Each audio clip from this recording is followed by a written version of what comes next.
This week on your Newsroom. I'm Ke'Juan Humphries. The controversial sentencing of Marc Wilson has rocked the Statesboro community. We give you all the details. I'm Nararel. The Office of Multicultural Affairs recently held a meet and greet mix for students and faculties of all cultures. Our cameras were there and got you the inside look. Plus, I give you the rundown of the soccer team's loss to the Florida Gulf Coast Eagles. If it matters to you, it matters to us. And it all starts right now. Hey everyone, welcome to your Newsroom. I'm Ke'Juan Humphries. And I'm Nararel. A 23-year-old Statesboro man awaits sentencing in the Bullitt County Jail for involuntary manslaughter. His attorneys are calling the verdict a legal lynching. Your Newsroom's Eden Hodges has a story. Spared of a life sentence, Marc Wilson faces 1 to 10 years in prison for a road rage incident that turned deadly in 2020. Since turning himself in, his defense has argued that he acted out of self-defense.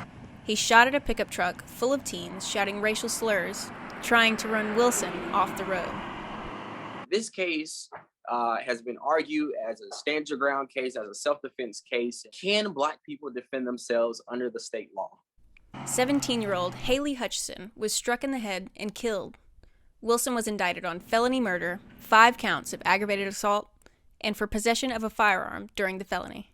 According to James Woodall, former president of the Georgia NAACP and member of Just Georgia, the coalition funding his defense, Wilson was facing a life sentence without parole. They wanted to take this young man's life. They wanted to throw the entire book at him. And so we are grateful that that legal lynching was stopped. Although Wilson left the courts with a lesser sentence than he came with, his attorneys say that they are not finished. They plan to pursue an appeal for the issues they found within the trial. Wilson's sentencing hearing will take place on September 20th at the Bullitt Courthouse. Reporting from Statesboro, I'm Eden Hodges. Thanks, Eden. The Office of Multicultural Affairs works hard to promote inclusivity on campus through their events. Our reporter Elise Taylor went to one and gathered some more information.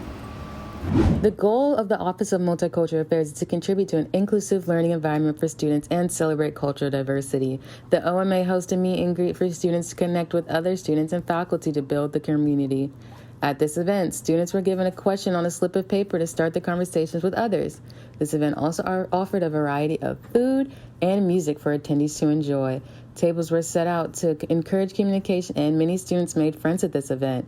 The OMA hosts a variety of events for students to meet others. You can join or learn more about this Office of Multicultural Affairs at oma@georgiasouthern.edu or at gs_OMA on Instagram.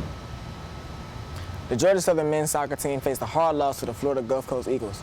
I was there and I filed this report. The struggles for the men's soccer team continued as the Georgia Southern Eagles lost 2-0 against the Florida Gulf Coast Eagles on Friday night at Eagle Field.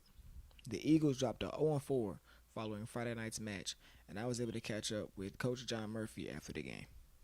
I thought there was many more positives this evening, but still you need to create more chances. I think when you create more chances, you occupy the opposition, it makes it difficult for them to attack, and one thing feeds into the other. So I think, at the moment, I think there's some attacking issues that need to be addressed. With 17 freshmen on the roster, including 6 starters, it is expected for the guys to take some time adjusting to the college level. We're a young team. There's growing pains. I think there's a progression.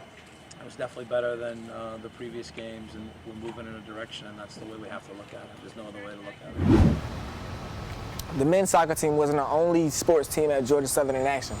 The football team traveled up to Lincoln and took on the Nebraska Cornhuskers. Kyle Van Treese scored the game-winning touchdown with a little over 20 seconds left, and the Eagles went on to win 45-42. That was probably the biggest win that Georgia Southern's had in a couple of years, and it ultimately led to the firing of Nebraska head coach Scott Frost. Well, thank you. And thank you for joining us. We encourage you to follow us on all of our social medias at your_newsroom. And for now, for Naya, and for all of us here at Your Newsroom, we'll see you next week. So long.